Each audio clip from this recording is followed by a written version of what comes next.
From Vassar College, this is Conversations at the Salt Line.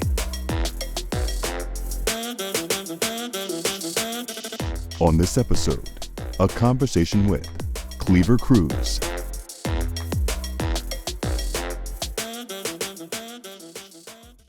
Hey everyone, it's me, Wes, and welcome to another episode of Conversations at the Salt Line. Today, I'm extremely excited to welcome Vassar alum Cleaver Cruz, class of 2011, who is the author of the Black Joy Project and also the facilitator of the Black Joy Project, a project that was the inspiration for the book. Thanks for being here, Cleaver. Thank you for having me, Wes. How has it been being back on campus? You just got here momentarily ago, but how has it been being back on campus? It's interesting. I feel like lately life has been asking me to revisit things. So coming back through the little gates, not so little gates, at the front towards Maine, it was familiar and not at the same time. It got a little nicer. The windows look nicer. Oh, you can tell that you can see the new windows that are also black. Yes. But I used to live in this building. So that was also thinking about that too. I'm like, wow. There was a period where a lot of my life revolved around this building. Yeah, that's so interesting. When was the last time you were back before today? Actually, earlier this year. I was here for the AAAVC Triennial. Oh, cool. I was here too. I didn't see you, but happy to now get to see you. Yes. I'm so excited to talk to you. I had not read your book, but I think you'll be happy to hear that I've seen your book in airports as I've traveled for work and other stuff over the past period of time. And frankly, I did not know when I saw the book and saw the author that it was one, you, but also that you were a Vassar alum. Mm-hmm. So it's so cool to have like serendipitously come together this week. It's so exciting. One of the other reasons why I'm super happy to be talking to you about the book is because, of course, as you can imagine, I have resonance with different parts of the book. Mm-hmm. And one of the more literal, but I think also magical points of resonance with the book is that in college, I took Yoruba as my foreign language. Thank you. Wow. I didn't even know you could study that. Well, let me tell you. So there's a little bit of a story behind it. So I was a double major in environmental engineering and African studies. And as part of African studies, you had to take 6 semesters of an African language. And they offered, I think, 3, Swahili, Yoruba, and Arabic. I studied Swahili at Vassar. Oh, that's so cool. Mm-hmm. And I don't know if Vassar still offers Swahili. Maybe in maybe one of those like independent go off campus. Yeah, one of those kinds of things. So I took Yoruba. And the first day of Yoruba class, our professor assigned us all Yoruba names, just because that was sort of the thing that we did. And so the name that I got was Kayode, which means one who brings in joy. Yep. And so it was so beautiful to sort of read this book about joy, because in many ways I've sort of reclaimed or revisited that name in the last couple of years in ways that were different than I experienced it when I first was assigned the name. And so it was just a very timely read. Cool. Yeah. So we'll talk a lot about it in more detail, and we'll thread lots of things together throughout the conversation. But for those who haven't read or experienced the book, can you give us a quick sort of primer for just what it is, and then also what inspired you to write the book and also found the project that sort of predated the book? Sure. So the book essentially is, I think lately I've been describing it as a collage of sorts. So the heart of it is essays. That took me a little while to write, but it's essays that address what I was seeing as like the tenets or these like larger arcs in the time I had been working on, not necessarily the Black Joy Project, but on this journey that really was about healing, that related to joy. And so one of the chapters is called Healing. My favorite chapter is called We Can Be Like Moss, which is about nature and the ways that the natural world, and particularly moss, lends itself to understand something really important about joy, about Blackness, about community. There's a chapter about community. And so it's a combo of telling some of the stories of that journey, but also some deeper dives of research. I'm an Aquarius, so I have a lot of random knowledge. My best friend's an Aquarius. You see, shout out to your best friend. I'm a Cancer. Love that for you. And so, so it's also an amalgam of all of these seemingly disparate things that I was able to thread together, largely around like literature, just a lot of different things, because my intention was, and always is through the Black Joy Project, is to offer as many entry points as possible, because I believe that as many Black people exist in the world, there's that many ways to understand, to enter. And so I really tried to make as many windows as possible. So the essays do that. And then there's 3 pieces that I commissioned, from writers that weren't me. Oh, those were commissioned. Yes. Okay, cool. So I didn't know if those existed elsewhere and you brought them in, but they were. One of them sort of. Actually, the final version isn't that. But one of them, Munganyende, she is an amazing woman who is of Rwandan heritage, and she grew up in the Netherlands. She came to the Netherlands with her family in the 90s after the civil war in Rwanda, or during the genocide. Excuse me. Right. Yeah. Better said. Sorry. The genocide. And so, for example, her piece is about her experience being a Black woman in Europe, but also in the world. And what does it mean to be a dark-skinned Black woman, to be moving through different spaces, whether it's in Europe or in Africa? And what is the role of joy in all of that? There's another piece by Letohongo Nolo, who's a lawyer and co-host of a literary podcast that promotes African and Black writers.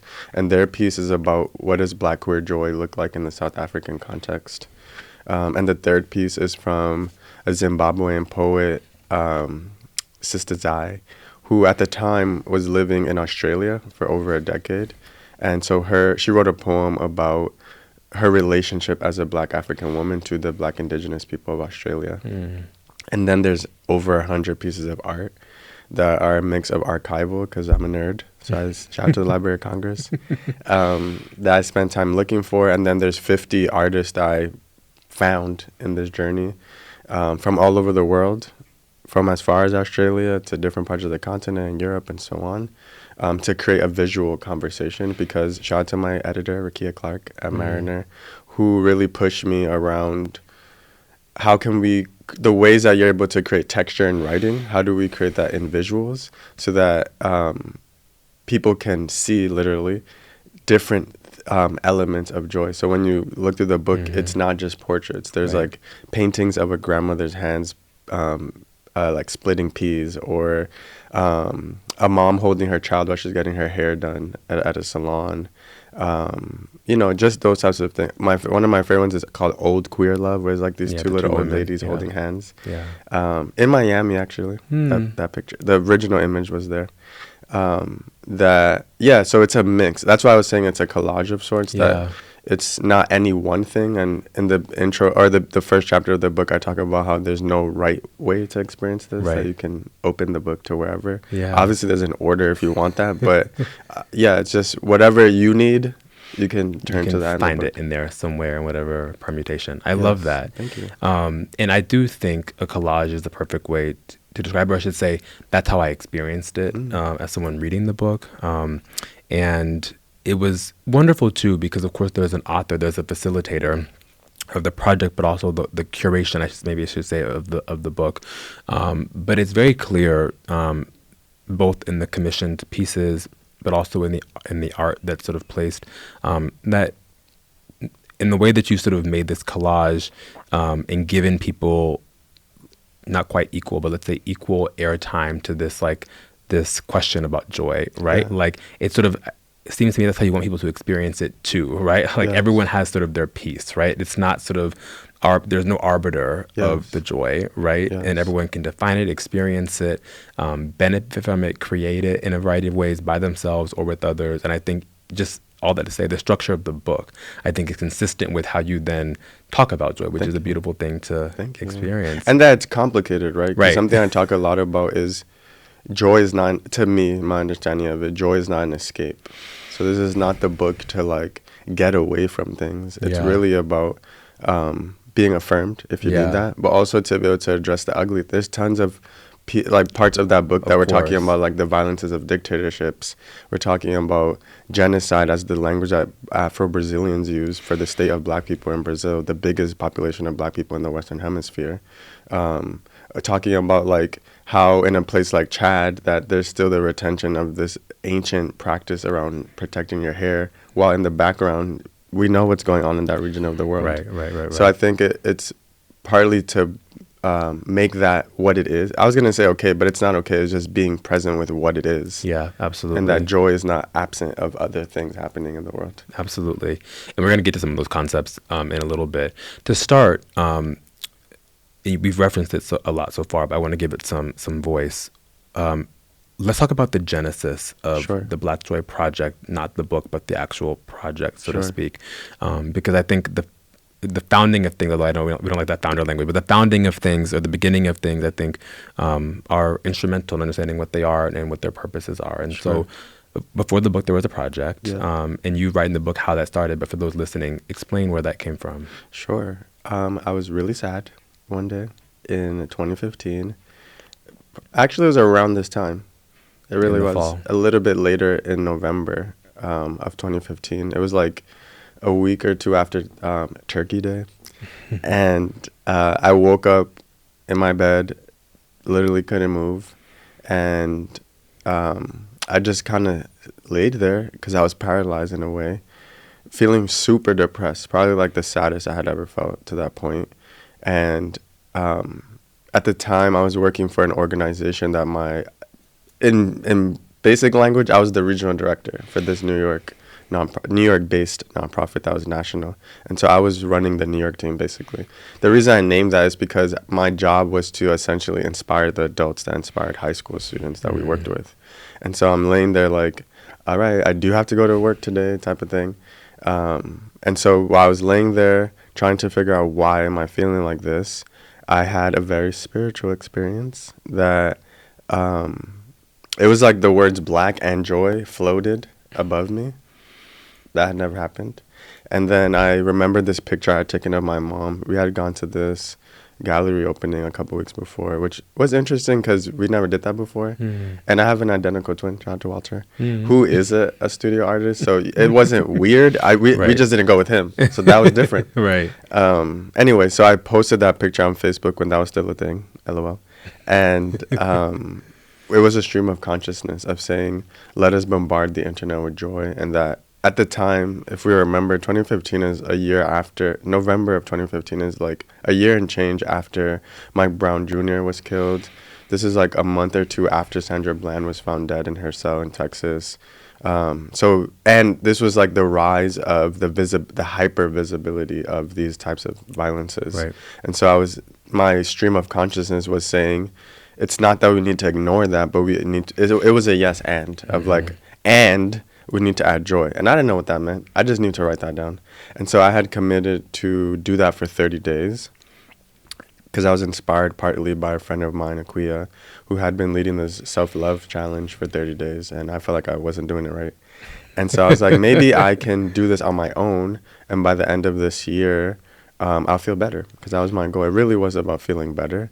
And so I decided to post her picture. And then the next day was like my cousin and so on, just the people around me.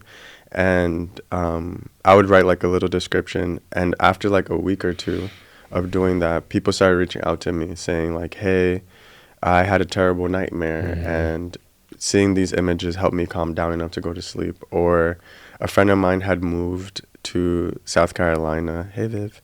And she did it because if you remember in 2015, in the fall, there was a case in Columbia, South Carolina, where a high school student was slammed in her chair in her math class. And there was another girl that had stood up for her. And Viv had seen that and wanted to do something about it. And so she reached out to me like, hey, being in this new place and figuring out this organizing, this is one of the things that's helping me get through this.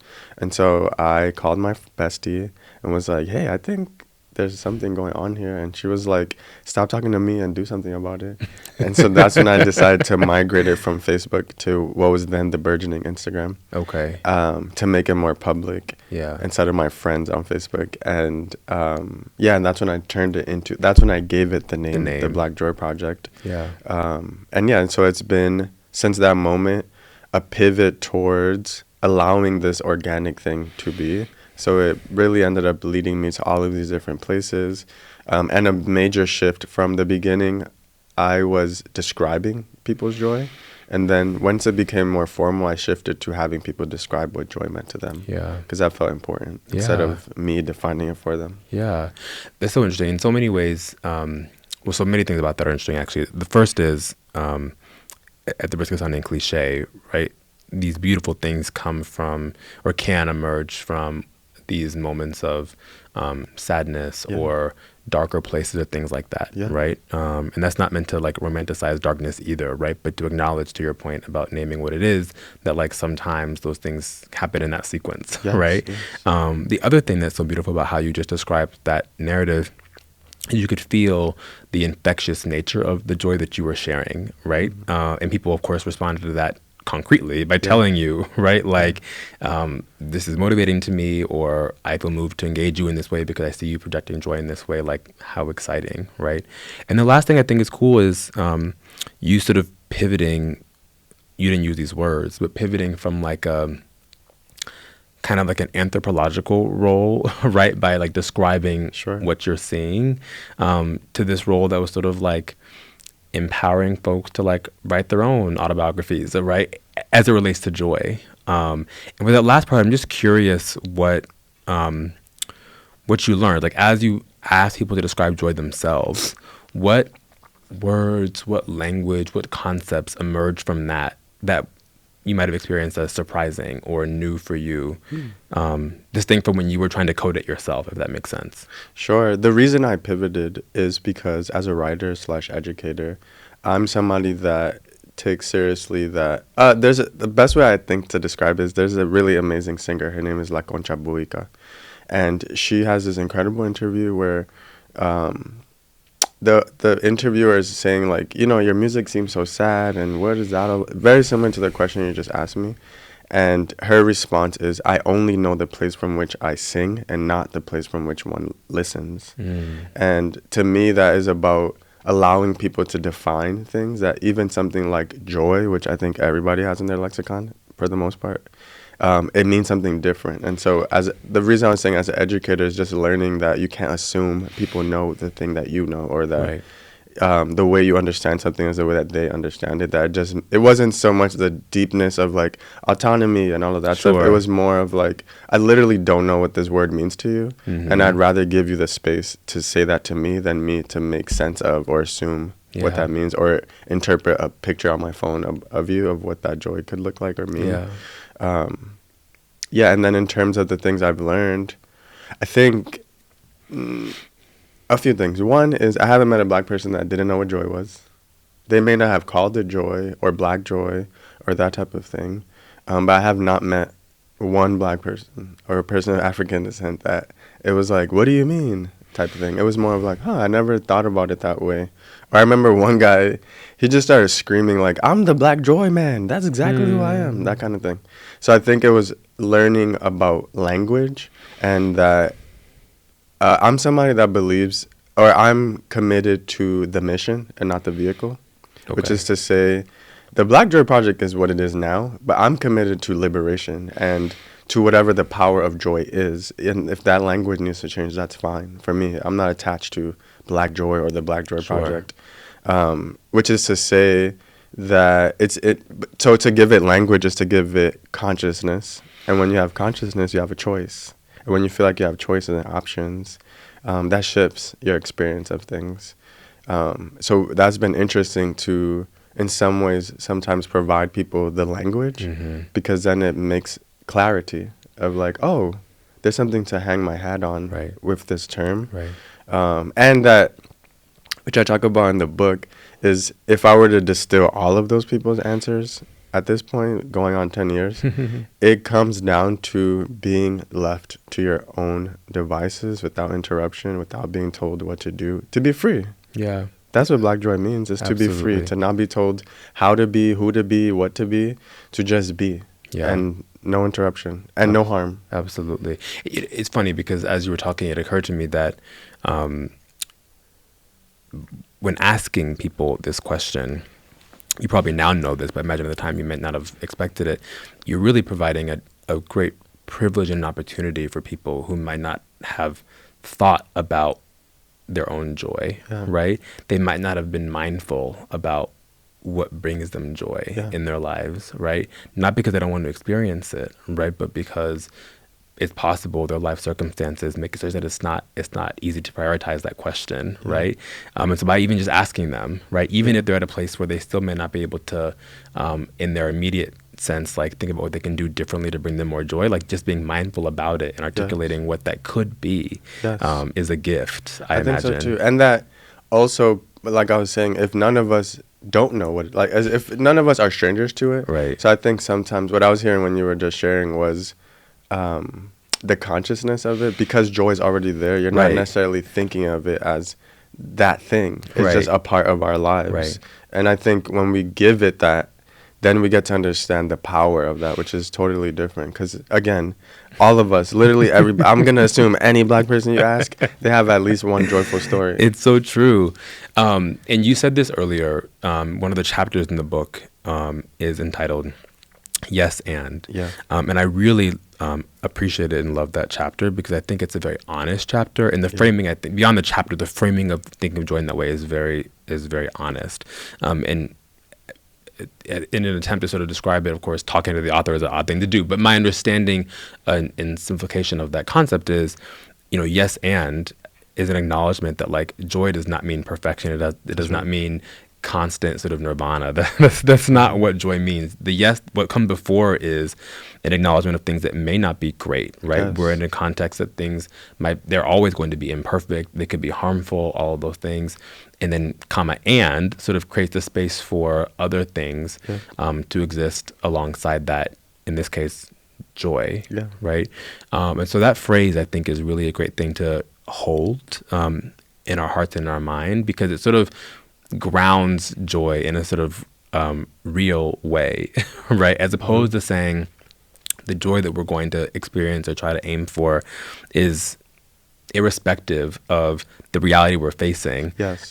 We're going to experience joy in the face of whatever reality it is, and have those things sit together. It's sort of cool because that sort of is a salt line, as we talk about on the show, right? Like we're trying to find these points of intersection, collision, where difference is coming together, right? And the yes and sort of is the vehicle to get us at a salt line, right?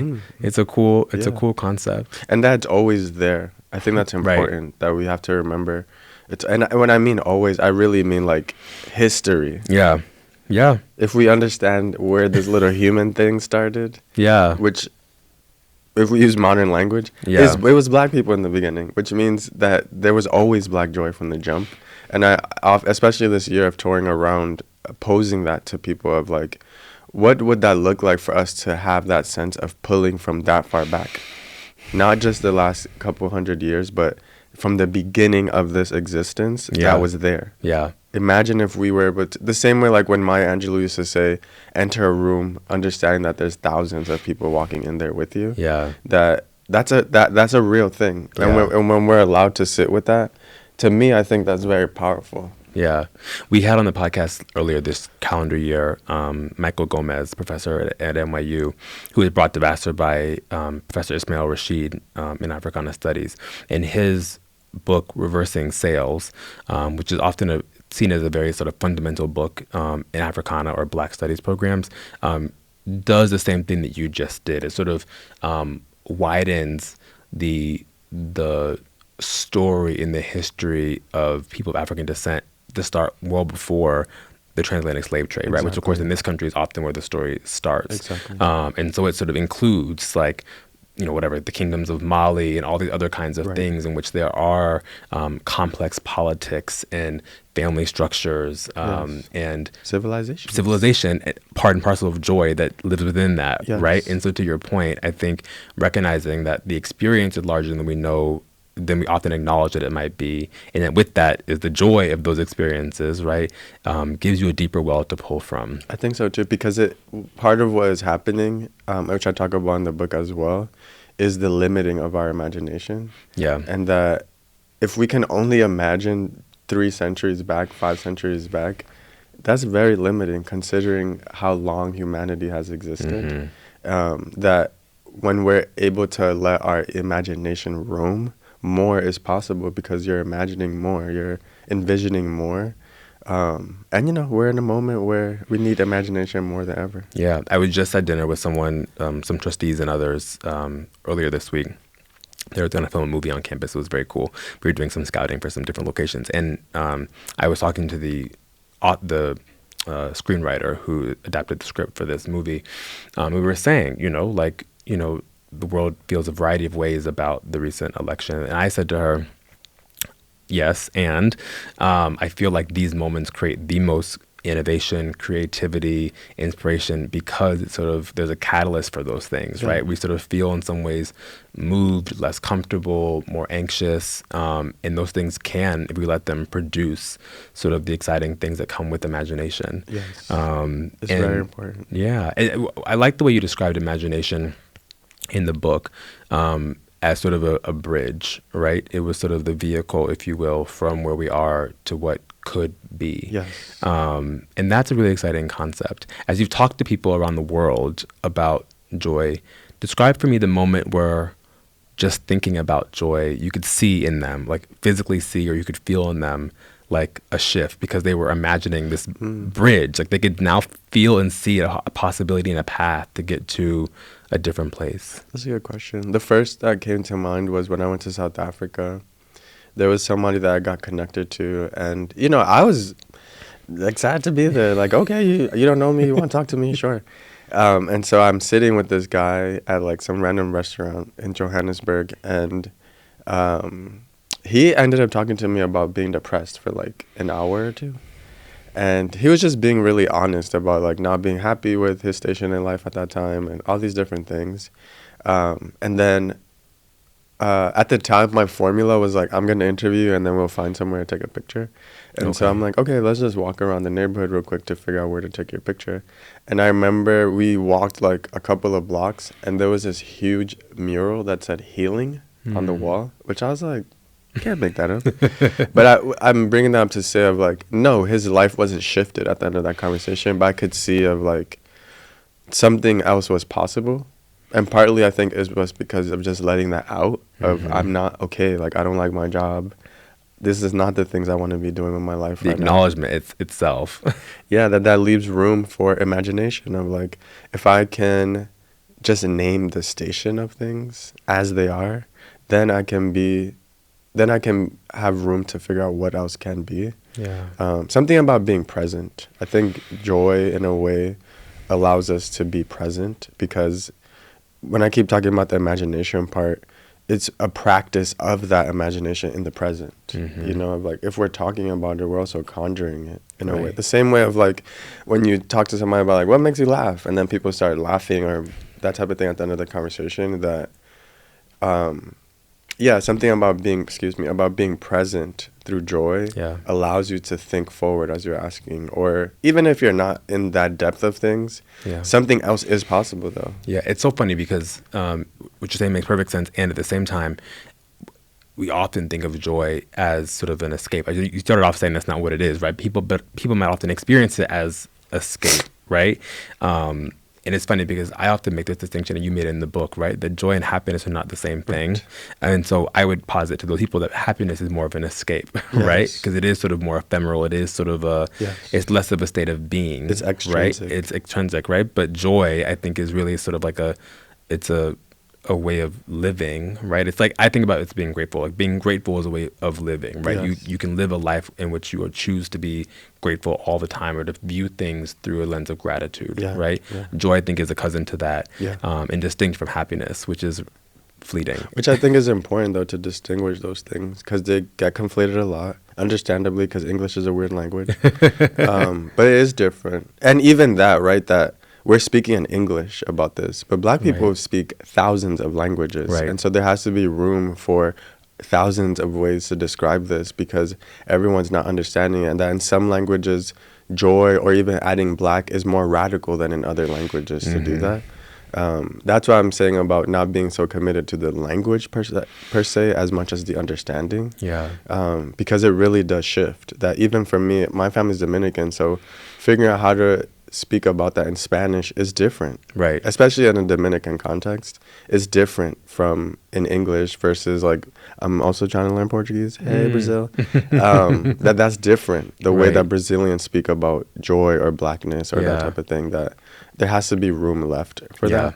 It's so funny. As I read the book, of course, I was thinking about the variety of experiences I've had, both as an individual, but also just traveling the world for work or other purposes, where I've experienced these sort of moments of joy, but also of unexpected connection, right? And so one of the moments that's happened was, that was this calendar year in March. I was in London, and I was trying to get to the airport to go somewhere else, and there was just incredible traffic. My driver was from Eritrea.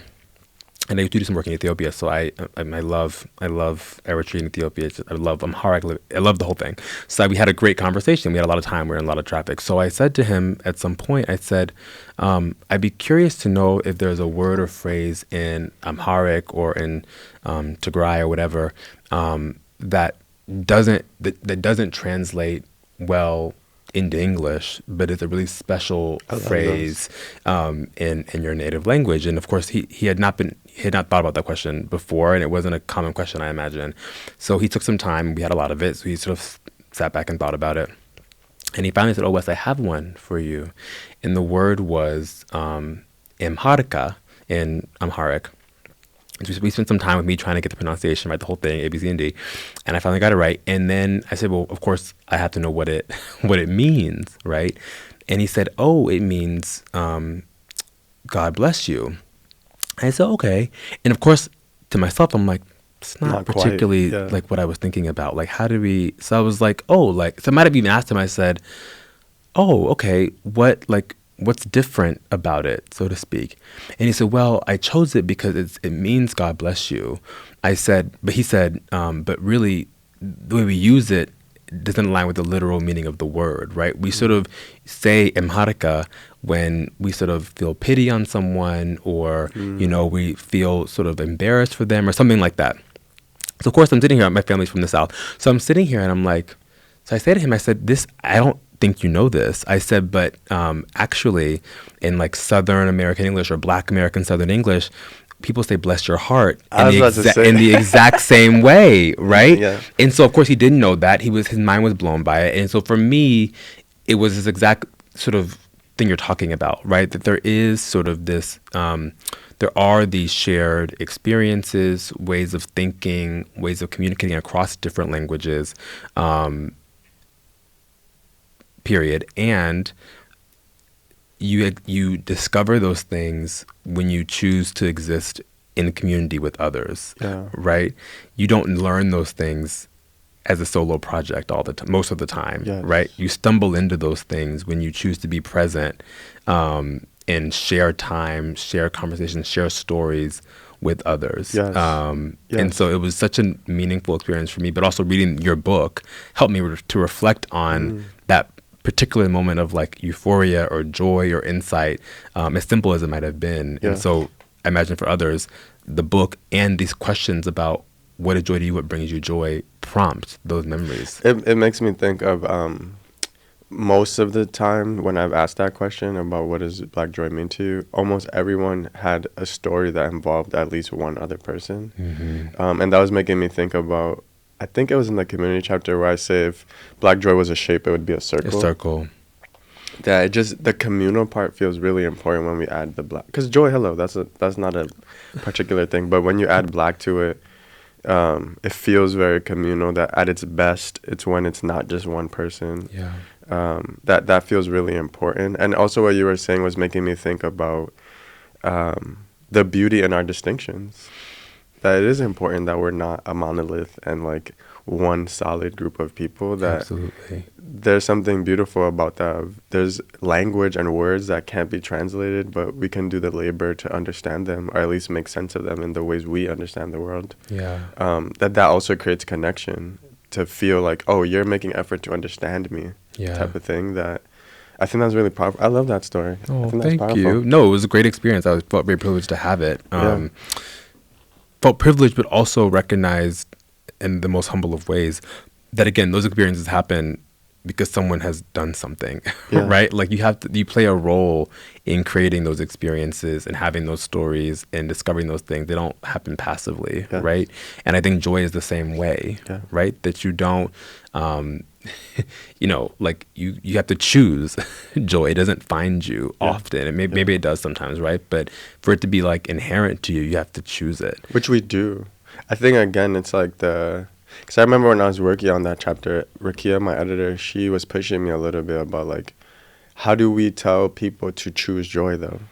When, especially for the people who are like, this is chaos. What do you mean? It's like when someone tells you like, smile, you need to smile. And it's like, Yes. I don't feel like smiling. I'm not happy. I don't want to Yes. smile. But that choosing can mean, I just think in general, everything doesn't have to be these big sweeping things. Doesn't have to be. Revolutions happen over periods of time, not Yeah. overnight, and that type of thing. Sometimes, like right now, we're in the middle of it, and it doesn't feel like a revolution. Right. It doesn't. That sense is not there until it's over or until we're much further past it.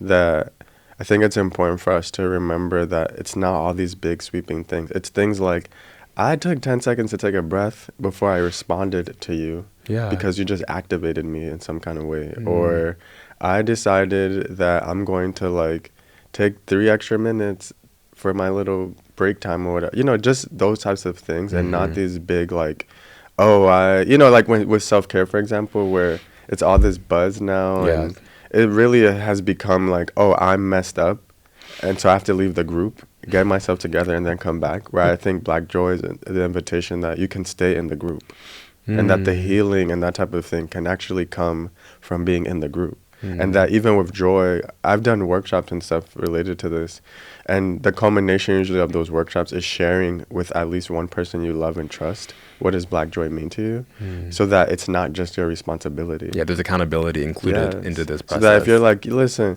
I got to listen to, I don't know, Rock Steady by Aretha when I don't feel good.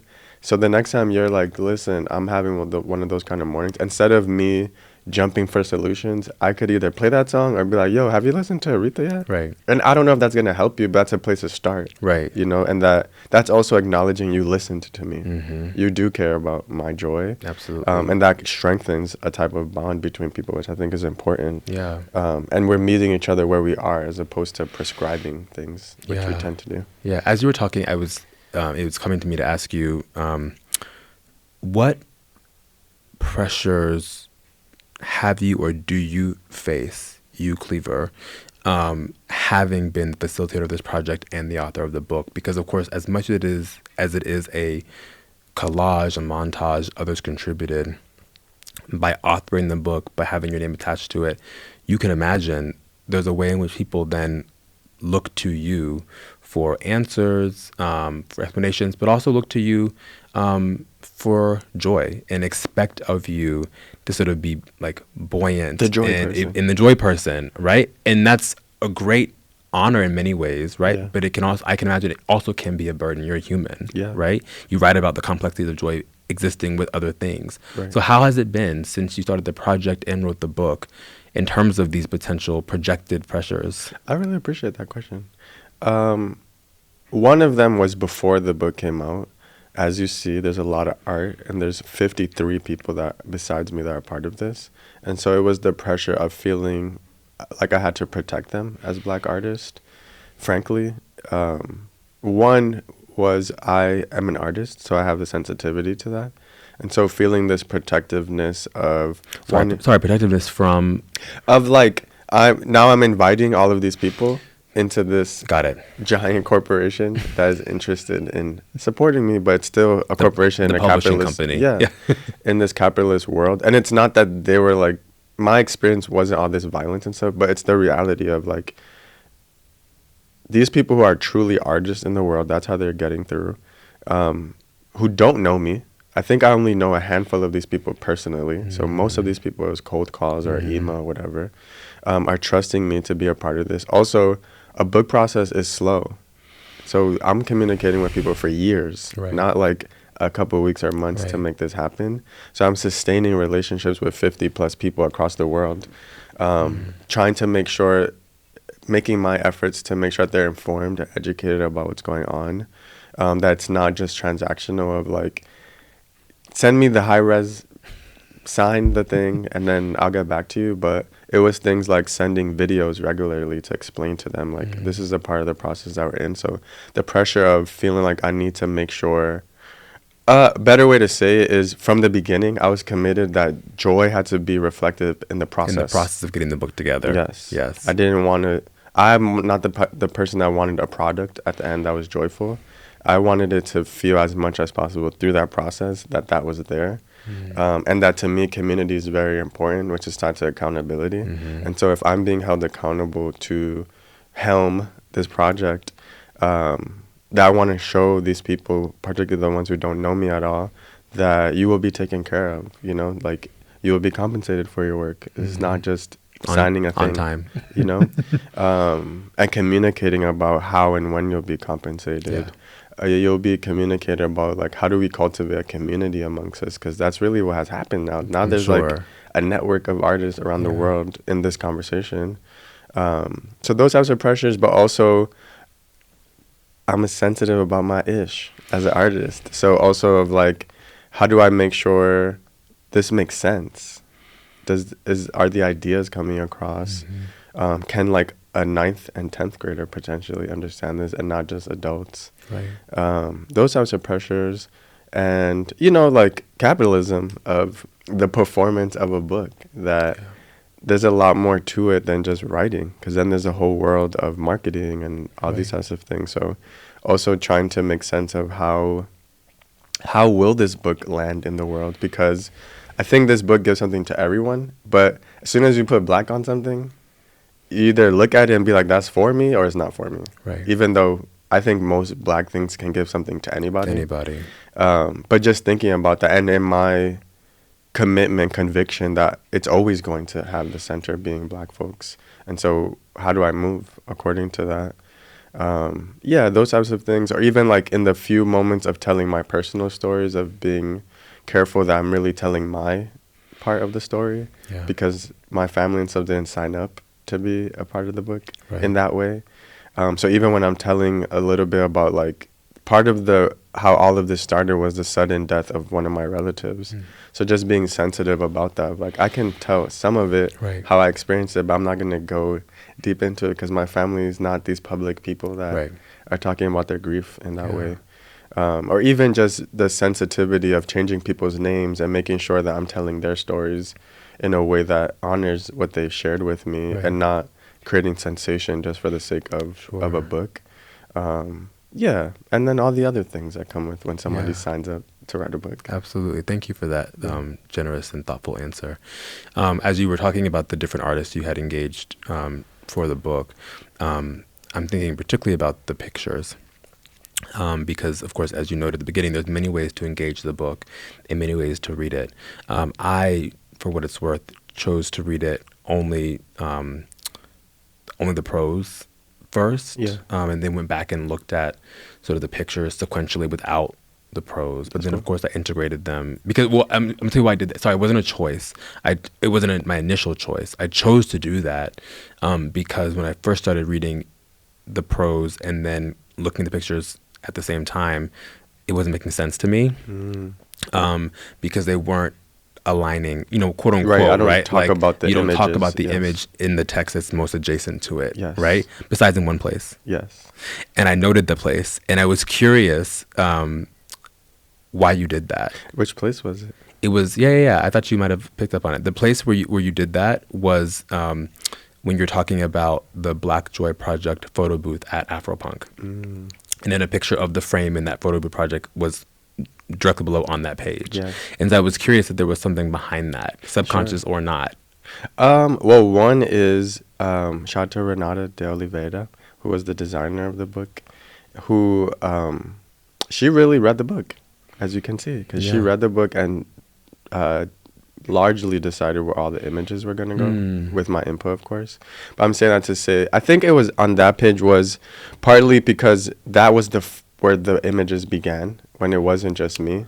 So after I was taking pictures by myself, I started working with Dominique Sende Iganza, this photographer who we kept running into each other. And then one day we were like, maybe we're supposed to do something together. And I had the opportunity to share a tent with the then New York chapter of Black Lives Matter at Afropunk. So I think it was partly just to honor Dom, because he was literally the first photographer to work with me for like days and hours on end taking pictures of hundreds of people, thousands of people. Yeah. It was just my little Yeah. homage to Dom. Of like, Perfect. I appreciate you. And that's Yeah. one of my homies that's in the picture. I love that. Well, it's so funny. So beyond that prompting me to think about and ask you about the sort of the placement of the pictures and the art throughout, it was great because it prompted me to remember that I was at that Afropunk What? at 2016, Wow. and I didn't see your photo booth, unfortunately. Wow. But I do have some incredible pictures that I would describe as Black Joy from that weekend. Yeah. I'll show you after we finish. I found them on my phone just for Wow. you. But it was such a fun time, and there's pictures of me by myself. Some that I didn't know had been taken. Now I knew, but that Sure. weekend, like they popped up on like just the collage of Yes. Afropunk photographers. I'm like, oh wow, like somebody saw me. Yeah. But it reminded me of my own joy that weekend. So it was a cool thing that I cool. experienced. Yeah. So I'm sure this is not a new line of questioning or conversation for you, but I want to engage some in sort of the limitations of Black Joy. I don't mean the book, but limitations of sort of the concepts, Sure. right? Not that I'm, as you know, I'm not coming at this adversarially. I'm coming at it with curiosity. Sure. Because as we read it, you apply it to your life and think about, does this all make sense? Yeah. Right. And there was one moment as I read, there are several potential limitations that we can talk through. One of them was, I was curious how you react to me saying that I think it's possible for people to feel pressure to be joyous, right? I agree. And the pressure to be joyous because of the things that we know joy is. It's all these great positive things. It's buoyant. It's all these beautiful things, right? People feel pressure to that, and then they never actually get it because they're sort of like just affecting joy, Yeah. but not really trying to find it. Yeah. And it seems to me that's possible. That can happen, particularly when we elevate and like valorize the concept of joy, Yep. right? So how do we avoid that? How do we That's a good avoid question. promoting a false destination, if you will? Your question's making me think about the escape thing. Yes. Again, of like, especially now that Black Joy is part of the zeitgeist. Yes. That it's commodified too.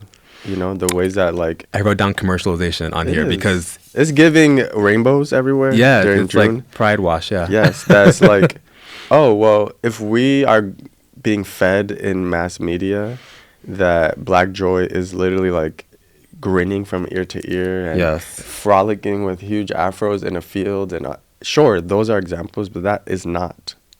I'm like, Yeah. you can feel joy and never smile in that Yeah. day, or like not laugh that day, and you totally felt joy. That I think it's a reorienting of, because really I think what I was hearing when you were describing that pressure is happiness. Yeah. Like, Right. Exactly. is the like desperation, because we are in desperate times in some ways, the desperation to be happy or find something that is not going to make you feel shitty or yeah. less than, which is reasonable. I think it's also about, if we're feeling pressure to be joy, then maybe that means you feel like you don't have space to feel all your other feelings or whatever else is happening to you. Yeah. That very classic power through type of attitude. Mm-hmm. That I wonder what happens if we tell each other, you don't have to power through. Yeah. You don't even have to have joy. Right. And I'm the joy person. Right. but Right. I don't think real joy is not contrived. So it Yeah. can't. Yeah, like it's one of those things that you know it or you don't. Yeah. Even if you don't have language for it, it's Yeah. that that's either phony or it's not giving what it's supposed to be giving right now. Yeah. I would just say the pressure to back away from it is, it's okay to feel all of your feelings, and Right. if joy is not one of them right now, that is okay. Right. Like it's not. Yeah, all of us are not experiencing joy. Not to even mention like people who are clinically depressed and all these other things. Sure. That it literally becomes difficult to Right. even do that on your own. Right. I think the pressure is from that sense of like, if we're living in these narratives that Black people are coming from this suffering, all of these things, then yeah, you might feel this sense of like, I don't want my narrative to be rooted in suffering and all those sorts of things. But what could be more helpful is to sit with all of that. Mm-hmm. Yeah, as you were just talking, you reminded me of something that you said in the book, which was sort of, I don't remember, maybe it was the chapter entitled Community or something close to that, but it made me, you wrote it so beautifully, was describing the analogy of joy in community as, you didn't say this, but an orchestra, a choir, the harmony effect. Because as you described it, expressing collective joy in ways that choirs or groups do, allows for necessarily the space for individual contributors to that joy to take a break. It's the breathing technique that choirs have, which I'm not a singer. I learned about it, though. I asked a friend about it, of this technique of when you're in a group singing, that you can breathe in a way that allows you to take a break from the song while the song continues. And the idea is that if everyone's in rhythm in a certain way, the song doesn't stop. But I name in the book how a lot of us feels like the song will stop if we take the breath. And that's the pressure that is hard to This is get exactly away what I'm from. talking about. Right, exactly. Yeah. Like if you're, and namely, let's be explicit, that tends to be Black women, Black queer folks, Black trans folks, the ones who tend to be the backbones of Black communities, of us having this sense of, I cannot take that breath, because if I do, things will fall apart, or who is going to step in if I step back, type of thing. That calls again for that collective thing. The sense of, I was going to say, it underscores the importance. That we have each other. Yes. You don't have to figure it out. We're going to figure it out. Right. Absolutely. Your responsibility is your part. Yeah. But you don't have to figure out all of it. Yeah. That's a little ideal, because that's not the world we're living Absolutely. in. But yeah, just the power of that. And it does, said differently, but with the same concept, it underscores the fact that for everybody, as you said, I think anyone could take something from this book, from the Black Joy Project. Our responsibility is to show up, right? And to show up in and willing to be in community, right? Because once you do that, everything else is taken care of, right? Or with the work, it'll get taken care of, right? But as long as you're knowing that's your responsibility. Yeah, it makes me think about, in the closing of the book, I talk about, and so does Munga Nyende in her piece, of we have to imagine or think through what is the world after revolutions. Yeah. Like, what is there? Yes. And in that world, for me, and I would say Munga Nyende too, is we're healed as much as possible. And in that state of the world, I'm bringing that up.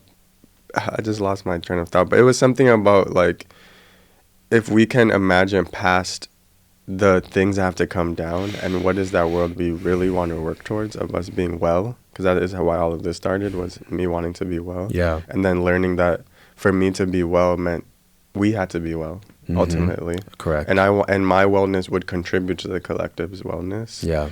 And again, like, shout out to Toni K. Bambara in The Salt Eaters, when she says, "Are you sure, sweetheart, that you want to be well?" Because that is another level of responsibility. And it's one thing to be well, and to stay well is huge. Like, you have to sustain yourself in that way. Yeah.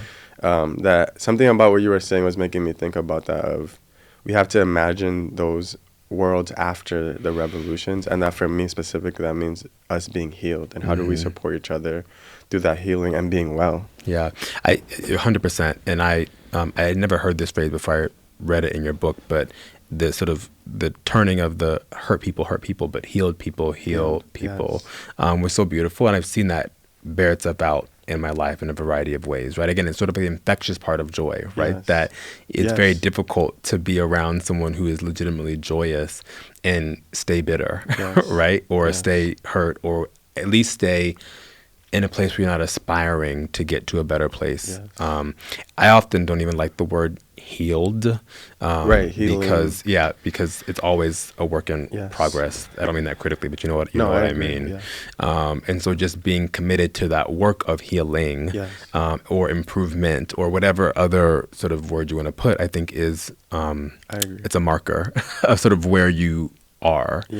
One of the other limitations, or maybe an example of a limitation that I experienced in the book, was I don't know, it's sort of, I'm going to try to describe it in a variety of ways that all seem to be true to me. Like the role of social media, of course, in your project, right? But it's a similar effect of, like, the pictures of the joy, right? maybe it resonated with me, or it made me think, because I have in my own personal life friends or loved ones who certainly, again, as part of these pressures, they use those tools to project joy sort of omnipotently, but of course it's just a moment that we're seeing, right? Yeah. And because I know them, I know that there's More. behind the picture, Yeah. right? Or behind the post, or behind whatever it is. Yeah. And so I guess it's related, but it's just another example, I guess, of the either commodification or the social cachet that comes with being seen as a joyous person. You know what I mean? Like, people reward, Yes. like people do that not because they don't do that for no reason. They do it because there's a societal pressure, a societal motivation or incentive to be seen that way. Yeah. Yeah. Right? It's like it can be performative. It can be. And so, and I guess the concern, if I take it all the way, right, is that I'm wondering if we create space for that, right, in the worst situation, right, is when we have loved ones, people that we know, who harm themselves, who take their own lives or whatever, Sure. and we're sitting here and we're like, They oh were my so gosh, happy. I had no clue, right? They were so joyous all Yeah, the yeah, time, yeah. right? And so, I don't know if I need you to solve that, but I'm just curious how you react to that relative to the work you do. I'm glad you said that. Because one is, based on the conversation we had, then would that be considered joy? Yeah, Truly. right. Or the performance of. But to be real, like, people are going to see that and say yes. Right, that's what I'm saying. People, they craft it such that the average person would consume that as joy. Yes, totally. My reaction to that is I'm glad you said that, because that happens all the time. And I think that ties to what you were saying about, or asking about, the pressure of like, oh, I gotta give something. Right. You know, y'all don't want to. If the narrative is Black people are always suffering and going through it and blah, blah, blah, you know, there's people that are like, I don't want that to be my story. Right. But I think that framing then allows you not to be a whole person. When that's really what we're talking about, the denial of humanity. I think we could aspire to be more than humans, but if we wanted to go there, is that we're even being denied from this species that we're a part of. That, so very understandably, people will feel like, even with me, I'm actually not that heavy in the social media streets. And even with the Black Joy Project, it's been very difficult, even to this day, to convey that on the internet. How do I convey that in Instagram? All of these experiences.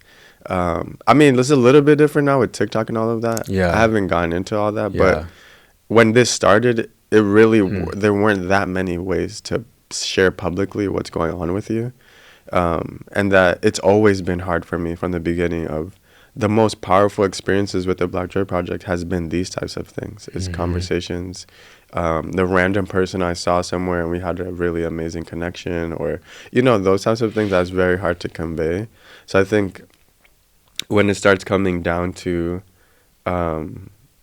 something, what I'm getting is like, that portrayal is less about you and more about how you're being perceived. And that what happens if it becomes more about who you are, like like Morrison's thing about the interior. I think, and that's what I was saying, is that joy then? Yeah. Or is that the Of course. performance? Right. And I'm not being Absolutely. critical. There's no I shade got of you. those people, but it's more, because we've all been there. Right. I mean, you look at my Instagram right now, it's not, all my woes are not on Instagram. Correct. That, and I think that's the larger thing around social media or these public spaces, asking us to perform, you know? And that, and so for me is like, how do we make sure our lives are still tied to reality in that way, like the 3D realm of things? That there's people that some of the closest people to me, you have no idea if you went on the internet, because it's not there. Yes, 100%. I try to live that way as well. There was a point where I wasn't, like, to be clear, right? Like, I was nascent or a different person at a younger time with the same tools or different tools we have, social media, whatever, and I use it very differently. Yeah. And I think as I've gotten older, I've come to appreciate not just keeping things off in a boomer sense, but just for me, right? There's so many special, beautiful moments that happen in my life that no one but my best friend or others know about, because they're not. I don't want for them to become consumable in that way. And I also think about, like, in my experience, some of the people that I would describe as the most joyous have had some of the most tumultuous lives. And I think that makes sense, because joy is so tied to all the other things that don't bring joy, that if you understand the depths of these other emotions, it makes joy more real in that way. You can be more grateful for it, or just be in it in a certain way, because you understand the complexity of all of that. That it's interesting, because even in the social media world, people tend to be very responsive to the people who are honest. Yes. The ones who are, like, telling you, like, yeah, I give joy, but really this is what's going on. Right. But that also means putting yourself out there. Yeah. It creates a vulnerability, or a willingness to potentially be picked apart, that I don't think a lot of us, including myself, want to put. Right. Yourself But not all in. the time, right? Like, Yes. that is often not a way of life. That's Yeah, sort like, of I'd an rather episodic figure thing. that out with y'all behind the scenes than Yes. in front of all of you. Absolutely. So I think we're close to time, but I have a couple random things that I had to reflect on with you, because they were so important, or so, like, they moved me as I read the book. Okay. So, one, I laughed out loud when you wrote about your time in Amsterdam Oh my gosh. and the people walking past you white wearing party. all white, so I laughed twice, because of course, like, Black people love white parties, and so of course it's just Literally like everywhere. so funny, right? And second, when you clarified that it was like people wearing white, Oh, right. Not in and not Amsterdam. like, yes, exactly. I was like, oh, that's such a good clear. I knew, of course, but it was so funny to have that be explicit. So I had to give you your props for that. Good times. That was a fun party. I love Amsterdam, by the way. The other thing that was so special that that we haven't spoken about explicitly, but it's implicit, is sort of the intergenerational way in which Black joy and joy generally is experienced. Yeah. It's so timely for me. I this summer got very close to a person who's been a longtime friend, but we got even closer. His name is Mr. Joe. Hey, Mr. He's a Joe. 94-year-old Jamaican man. Oh my gosh. He lived by himself in Fort Lauderdale. He's been my car mechanic since I got my first car in high school. And this summer, he taught me how to, like, make his version of, like, authentic Jamaican oxtail and rice and peas. Oh, come on, And so it was so fun. So we spent, like, the whole day together. We went to the store, Presidente, we bought it, we seasoned it his way. He taught me the whole thing. And so that was in July or something. And so then I go home all the time. So I was home, I don't know, a month ago or something. And I said, I had practiced by myself here a couple times to sort of get it right without the training wheels. And then when I went back home, I said, I'm going to make oxtail for him this time when I'm home by myself. I'm real going to bring it test. over there and see, like, what he says, right? So I made it at home. I didn't want him to come to me because it was, of course, too far. And I brought it to him. And he was so excited that he even, like, did this as a test. The test itself was an exciting and joyous experience for him. And then when he tasted it, in a true, like, 94-year-old Jamaican man way, he didn't say anything. He just, like, tasted it. He had a thumbs up and, like, nodded his head, and that was it. And it was just a moment of, like, this beautiful intergenerational joy that I experienced. And it was so helpful to have you, like, reflect on it, or just the way in which intergenerational joy is an important part of the community aspect of joy. Yeah. I so appreciated it. I love that. Yeah. That made me think, for some reason, Barracoon by Zora Neale Hurston. I'm not familiar. She interviewed for that book the last surviving person that came on the Clotilda. Okay. But anyways, it just made me think, because the point of her getting to know him was to tell the story of this guy, but she describes in the book how she had to do all these smaller things to build trust. Yes. And one of them was, like, she would bring him watermelons or drive him around when he needed favors and stuff. It just made me think about, because he was like 90-something, maybe older. Well, I'm gonna have to. Thank you. I'm gonna have to read that. I'm gonna be excited to read that later. I think you'd like it. Thank you. I think I would too. The other things on here. Oh, I love. I'm gonna pronounce it wrong, but I loved all of the references and inclusion of stories about Rwanda. We do work with Vassar in Rwanda, so I've been privileged to go to Rwanda more times than I can count, probably, 7 times. And it's been the place I've been to the most in the continent. And so it just was so resonant to sort of read all that stuff. As a matter of fact, just this past summer, we took bachelor students to Rwanda as part of an intensive, a course taught by someone here who's in French and Francophone studies and environmental studies. And they spent days on Lake Kivu. And so it was so beautiful to sort of, and actually the course was about, it was called Blue Rwanda, which is a riff off of the concept of blue humanities. And so it was actually focused on the concept of water. And so this particular essay was actually sent it to that professor and said, if we do the course again next summer, we have to like engage this writer or this essay, because it was She's just amazing. so, it was the exact sort of concept that we were trying to have students explore, was the different ways through which, through the humanities, people experience water as the concept, right? And so sort of the myth around water, all that was just so resonant. Wow, So yeah. it was like, I told you, I took a picture at that moment and sent it to him, like, we have to like keep this in our like notes for next time, because it was so Wow. perfect. So Munganyende, yeah. Like Yeah. Chivu, she taught me how to say yeah. I'm saying it wrong. I'm saying it the anglicized way. Chivu. Okay. Okay, cool. There's an audiobook that somebody reads that essay Okay, cool. with the pronunciations. Okay, cool. Yeah, that essay totally taught me so much. Yes. Yeah, Munganyende is that girl. Yeah, it was so cool. The last thing that I wanted to highlight before we go to these student hot seat questions was the picture that you referenced. Actually, I was going to bring it up, but you already did it. The Old Queer Love. oh, thank you. The old queer love photo picture, whatever is the right way of describing it. Because, and I might have said this on this podcast before, but I don't remember. My first time, as I intimated earlier, in Africa was in Ethiopia for a different job, for a different body of work. And I remember this was in 2015, so around the time that you were experiencing your sort of, I was going to say awakening, but I didn't want to put The that on genesis. you. Yeah, the genesis, thank you. And I was in Ethiopia, and it was my first time in Africa, because you can imagine, like, this Black American coming to Africa for the first time, there's all kinds of questions and excitement and curiosities, whatever. So I'll never forget, one of the very first things that I saw and experienced in Addis was these two, they couldn't have been more than high school, two high school young men walking in the street, and they were holding hands. It just like blew my mind in the ways you could imagine. I mean, I was like, I traveled, but not like that. Yeah. And so I was like, okay, obviously this is not sort of like a queer friendly country in the ways we think about it, right?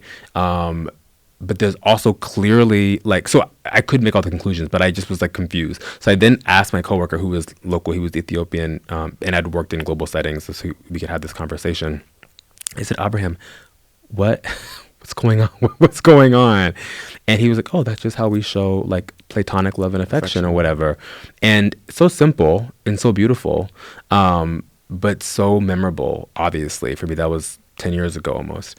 And so seeing that sort of concept, if you will, or that experience replicated in that picture was just, it brought me back to that moment of joy, of curiosity, the joy that curiosity brings, for me at least.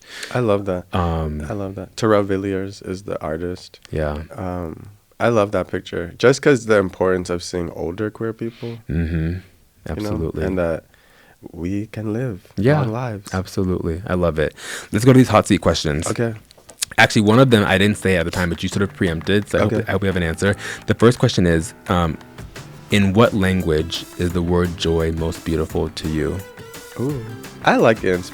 In Spanish and Portuguese, it's the same word. Alegria. Okay. Beautiful. The second is, and we sort of talked about this, but you can give it a different answer or a different perspective. What was it like to write the book? Baby, shout out to Veronica Dance, my therapist. Really, though. It was a huge challenge. I was in the middle of grad school. I started my second year of grad school of a 3-year program, which was for writing fiction. Mm-hmm. I was in the middle of writing a novel and teaching and it was the pandemic. Oh my goodness. It was a lot. It was a really, really hard. Definitely in the top 5 hardest things I've ever had to do, and the timing of it too. And that it wasn't just writing. I ended up becoming a curator for this book. That it was really difficult, and it taught me a lot about healing. Because I had a therapist that helped me work through. I had to revisit my life to tell this story. Right. And like I said at the very beginning, the Black Joy Project didn't start from like some joyful morning where I had a great idea. I was really sad. So yeah, it brought me healing, the process. And it taught me about working with other people.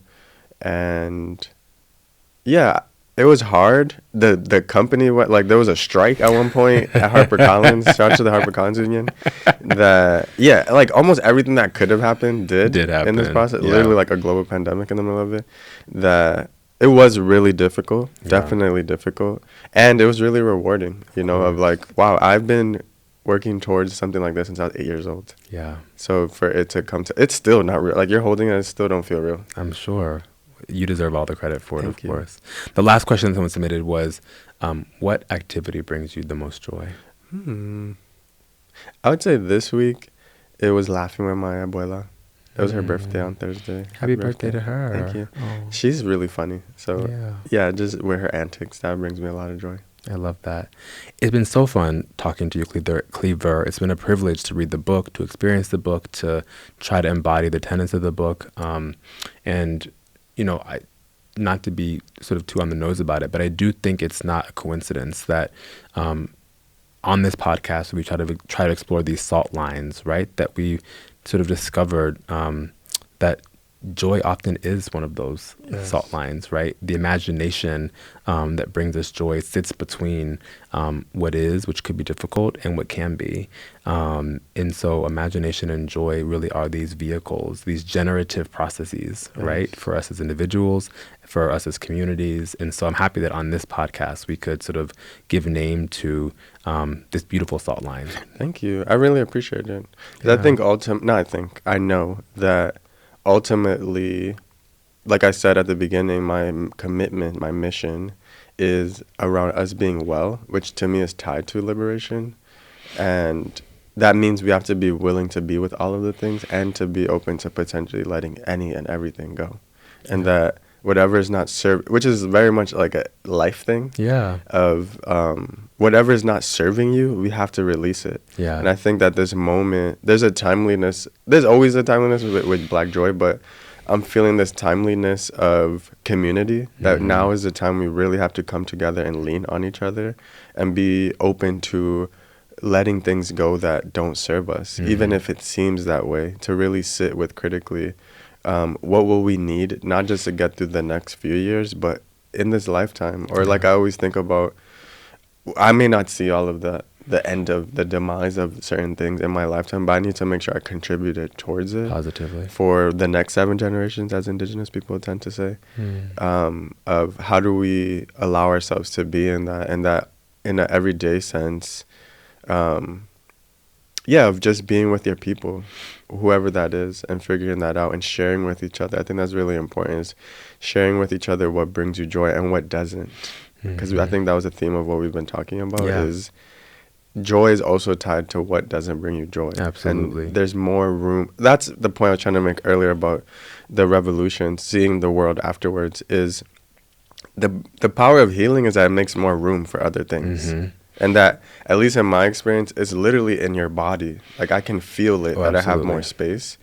That's what I want. Is I don't know what that space needs to be for, but I know that it means that there's less space being taken up by harm and trauma and all these things that don't make us feel good. And I also imagine that the space, to your point about not knowing what it's for, the reason for the space is that it gives you the joy of knowing you have options. Exactly. Right? You can choose different things to occupy you than what was otherwise occupying you. Exactly. Right? Exactly. And just knowing that is a freeing way to think and live and to have in your mind. Exactly. And that is terrifying. We have to name that. Which I talk about in the book, that there's this thing that humans do where we get used to discomfort and then we tell ourselves we can function. That we're okay, right? Yes. And so it's saying, what if we're not okay? And we're not. And how do we sit with that so that we can create otherwise, that we don't have to keep pushing through or function with a thorn in your side for your whole life, that the thorn don't got to be there, first of all. And the scary part is knowing that you can exist without it. Absolutely. Because most of us will choose to just live with it, because it's much harder to imagine or lean into something else because we don't know what that is. That's what I'm inviting people to do. Is part of joy is that there's an unknown, and that to me is exciting and terrifying. Of like, I don't know what's on the other side, but I'd rather go towards that. And that's been the journey of the Black Joy Project. I woke up sad one day, not knowing where this is going to go, but I allowed Right. myself to follow it. Absolutely. And right now it led me to you so far. That, yeah, it's just the beauty Yeah. of that, of like how it can lead you to all kinds of people and places that you weren't anticipating Absolutely. in the journey to be well in the collective and individual sense. Absolutely. Well, for those listening, thank you for tuning in for another episode of Conversations at the Salt Line. And please, as you listen or as you reflect, think about where you can find your joy. Talk to you next time. Have a great day.